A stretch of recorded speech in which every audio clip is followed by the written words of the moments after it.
I mean, I think this is ultimately, this could be a $1 trillion market cap when we look out for the next 2, 3, 4 years. One of the other things that came up in my conversation with Karp is the fact that, this is how he put it, he said we don't have the right jokes, the right suits, the right steak dinners. We're never exactly the right people at the right time, unfortunately, and that's probably the biggest limit to our growth. Wrong people, wrong time, but right products. Yep. Sort of getting at this idea that they tend to be contrarian and that they don't have a marketing team, and yet they're growing. You've called it the Messi of AI, but the Messi of AI does look expensive based on some valuation metrics. Is it right for a pullback here, or does it keep going? Look, I think this was a historical quarter. And ultimately, look, the bears, they were bearish at $10, hated at 40, and despised it at 100, right? And I think they can see AI in the spreadsheets. When we do the checks that we've done for Palantir, I think it's the next Oracle, it's the next Salesforce. I think this is a company, when it comes to AI revolution, this is really front and center is what's going to be one of the huge beneficiaries there. Do they need to pull the marketing lever here? Do they need to build out that team, or it's not necessary? I think the scary thing is, with no direct sales force and basically more inbound, this is what they've done. In terms of what these types of numbers, you start to look out the next 3, 4, 5 years. I mean, I think this is ultimately, this could be a $1 trillion market cap when we look out for the next 2, 3, 4 years. And as Brett's talked about, I mean, institutional has obviously been very negative on it. But as we've talked, I think many have missed the biggest historical growth names the last 20 years because they focus on valuation. That said, our next guest isn't convinced. Jefferies analyst Brent Thiel joins us now. He's got an underperform rating on Palantir, did raise the price target to 60 from 28. Brent, why are you sticking with underperform on this name? Kudos to Palantir on the fundamentals, Sarah, but in the last 20 years in software, there's no name that's ever sustained this multiple. It trades over 55 times revenue, even if growth accelerated. Again, this company's growing 30%. It's not like it's growing 50 to 100. They're growing 30. And if you think about other stories that got to these multiples, they didn't sustain, and growth at some point faded. And when that happens, the multiple implodes. So ultimately, it's not necessarily a call on Palantir. I think our view is we run a balanced portfolio and we like other names. You can buy Meta at 25 times earnings, not revenue, earnings, and get an amazing return and play the AI theme through Meta. You can own Google at 12 times EBITDA. You can own Microsoft at 25 times earnings. So effectively, our client base is more valuation sensitive. I've gotten 3 emails from institutional investors on this name. It's owned by mainly retail and the insiders of Palantir. So yes, is there an opportunity for institutional investors to own this at some point? Is that the next catalyst for the stock? Maybe. But ultimately, I go back to right now, the names that our clients are owning are names where they can have support and valuation. So I'm not against owning some of these higher flyers. But again, I think it has to be a lower percentage of your portfolio because ultimately we've seen this movie before and it does not end well on multiples. But shouldn't we talk about why it's such a high flyer and the fundamentals of the business, which, okay, you mentioned the 30% growth. My question on Palantir is anyone else doing what they're doing in terms of the AI services they're offering, primarily to the U.S. government, which are now they're scaling across enterprise? And you heard from Alex Karp what the demand looks like.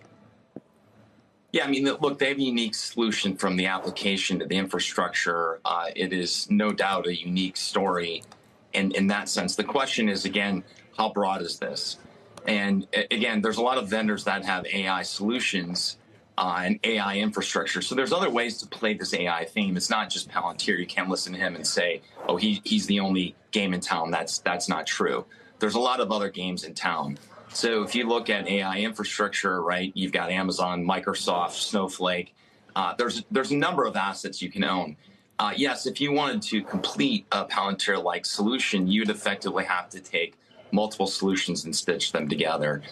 So we believe Dr. Karp on that view. So we're not challenging the fundamentals. What we're trying to do is separate the fundamentals from the valuation. And again, those are important to do. Look, I've been burned so many times in the past by sticking with, hey, it can keep running on the multiple. Now the multiple today is 55 times next year's number on revenue, not earnings, not on EBITDA, on revenue. Yeah, 55 years worth of revenues is rich, to say the least. Listen, Brent, I applaud your willingness to sort of call it out. That said, I mean, they are accelerating in terms of their growth rate, 64% now for the commercial business. Investors always like that. And I can go back to the mid to late 90s as well. Yahoo, wouldn't have wanted to own it at 50 times revenues. I think it traded there, maybe even more. But Amazon, I would have, because, a lot of people didn't necessarily recognize the full opportunity. So give me your sense there. Yeah, I mean, look, we all do TAM analysis, but now the market cap's over $200 billion.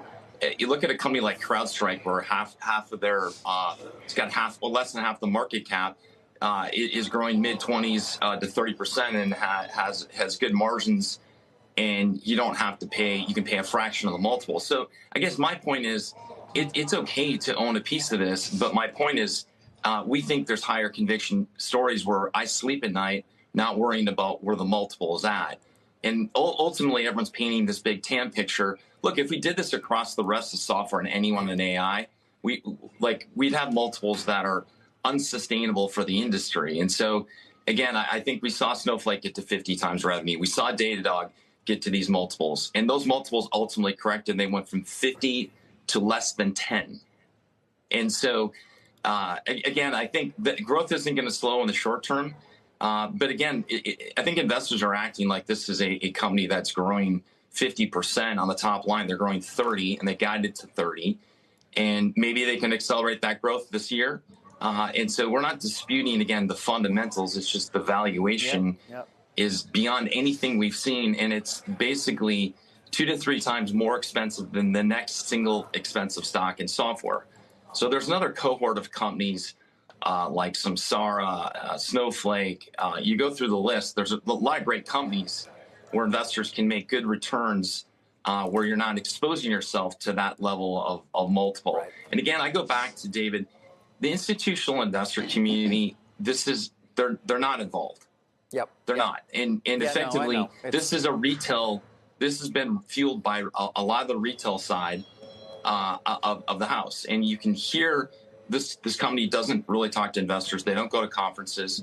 They don't return emails from institutional investors, but they will sit and compliment the retail investor all day long. And so I go back to like our client base are institutional investors. I get it. I get it. Charismatic CEO, memification to a certain extent, but it's working, Brent. We'll have to continue the conversation. I was wrong.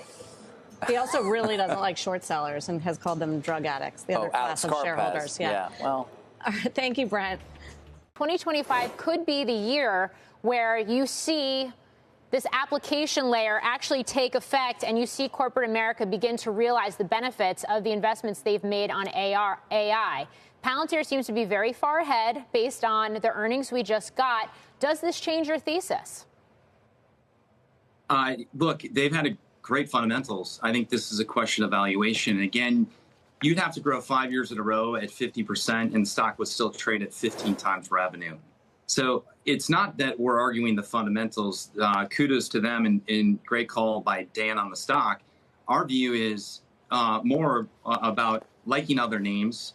And remember, 50% of this base is retail and insiders.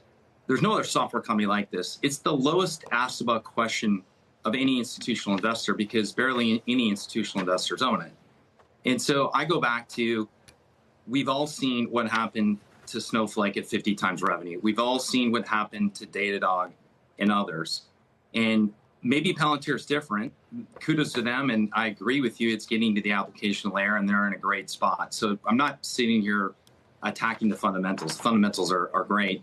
Ours is largely focused on the stock and looking at what's happened to investors in the last 20 years when you chase things at 50 times revenue. It doesn't end well. And none of them have. So I think part of it's we're just scarred from that. And maybe we're totally wrong on that. And so I acknowledge, we're wrong. But I also acknowledge, like, you got to look at the history and look at the fundamental analysis. So that's kind of what we're sticking to right now. Well, I think that the AI movement has just begun. And, we've been moving away from more hardware-centric tech, infrastructure and so forth, towards software. Palantir is a very expensive stock, but there's nothing like it in the software space. It is, we believe, going to dominate the biggest part of the tech stack when it comes to AI, and that's the platform as a service part of the stack. So very excited. And again, if you think about the AI revolution, we are today where we were when it came to the internet in the early to mid 90s. So again, we've just begun. Let's get more reaction on this. Third Bridge senior analyst Jordan Berger joins us now with more on Palantir's quarterly results. Jordan, the stock soaring here, at least initially in the after hours, but your take on this report, Jordan. Yeah, thanks for having me today. Well, my first take is if we were to look a year back, Q4 2023, that was an important quarter for them. If you look at U.S. commercial, that's been key to their story for a while now. Of course, Palantir cut their teeth in the government segment. Their pivot to commercial has been a long time coming, and we really saw that come to a head. 1 year ago, the U.S. commercial revenue growth coming in at 70%. I think that was shocking to many onlookers, and they've maintained that momentum since then, perhaps not at the 70% rate. But now coming to Q4 of 2024, are they going to maintain that same type of momentum? And I think with this initial release, we see the answer is yes. They're continuing with that momentum into the next year. And to your point, just to put some numbers around that, Jordan, we saw sales to the U.S. government up 45% to $343 million. Commercial revenue up 64% to $214 million. So it's still a smaller part of the business, but growing very quickly here. What do you think the sort of resting state of that is in terms of the balance in the business? Absolutely. They're both, of course, very important segments of the business. The government segment will continue to be an important segment of the business. I think, if anything, underlined by all the recent news flow around DeepSeek, the geopolitical reasons around that, so on and so forth. But the commercial segment's interesting. That when they moved into this market, they had a very services-intensive business. They've been trying to scale that down for years. This is not an easy thing to do. Many software companies try. But from what we've heard from experts, they've been very successful at doing so. And their latest innovations in that regard have been the AIP offering, which is, you could think of almost like a semantic layer to make it easier to sell this very complicated product. That would be their foundry product, as well as their bootcamp sales model, which we've heard a lot about in the past. This, again, just being a way of identifying an AI use case and drilling down on that one use case quickly to sell quickly. And all of this, the point of it is to say they've been hyper-focused on moving into the commercial market and making it easier to sell this historically very challenging product to sell in these shorter term timeframes. And it seems that we've been seeing that pay off. And now really all eyes will be on how those new lands really start to expand into those massive 7- and 8-figure deals that they're so well known for. Jordan, who would you consider Palantir's competition? It's a great question. I think everyone might have a different answer to that. I think historically it might be hard to say they have any direct competitor. Some may have said C3 at some times. I think we're seeing a newer set now, though, of AI tools. And we have, of course, the OpenAIs and Anthropics of the world, which do something a little different, but they are model providers. Those providers are partnering with the hyperscalers like Microsoft, AWS, and Google to provide services and the AI technology together. And that type of enablement is similar to the same type of thing Palantir does. So I think if you were to ask Palantir not to speak for them, I would guess they would say something to the extent of they have no direct competitor, but maybe you could combine enough things together to approximate it, but it's going to be a lot harder. And what we've heard from experts we've spoken to is that may still be the case. There may not be one direct competitor out there today. So even if all of these things are true, and there is this very optimistic case for the company, most of the folks who are not as positive on the stock have said it's just too expensive. That even if you are looking at the numbers that we see today, that yes, are sending the stock higher, that some of this is already priced in this huge run-up that we've seen in the shares. What would you say to that? Yeah, it's impossible to ignore the AI hype cycle aspect to this.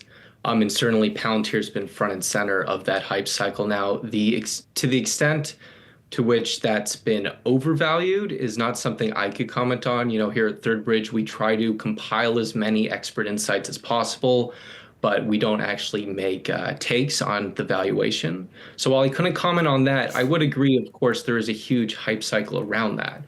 Trying to understand whether they are benefiting from that justly, I agree, is something that remains to be seen. No one really knows quite yet. But as far as execution, which is really what we can talk about right now, it seems from what we've seen and what we've seen today, they continue to execute best in class. Jordan, there's also questions for investors about DOGE, our new Department of Government Efficiency.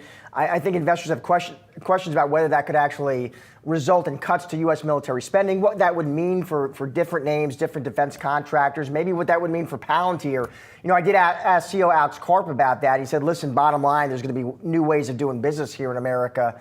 He said, in aggregate, his words, as long as you're a company that's long America, long the West, like Palantir, you're in a good spot. But I'm just curious how you think about that. Is that a risk if you're long Palantir you should be thinking about? Yeah, I mean, if we think in the 21st century, America's software assets and software companies are some of our really crown jewels of our economy. So to that extent, that would be a tailwind for Palantir. Now, whether cuts might affect certain budgets and certain contracts here and there, I can't say. But if, America is long innovation, certainly Palantir stands to benefit from that. Jordan, thank you so much. Appreciate your reaction there. Thank you.